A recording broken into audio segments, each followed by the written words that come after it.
How to avoid common errors while depositing in Fire Kirin. First of all, open the Fire Kirin game and make sure you are logged into your account properly. Next, go to the subsection from the main screen or game lobby.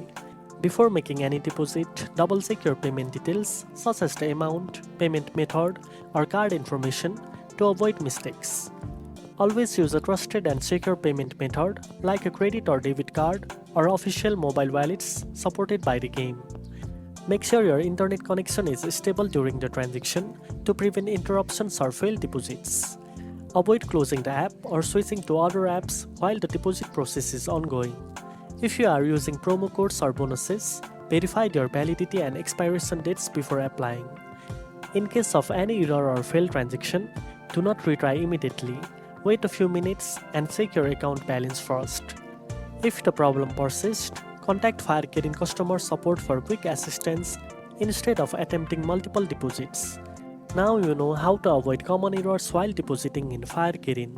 If you found this video helpful, don't forget to like, share and subscribe for more gaming tips.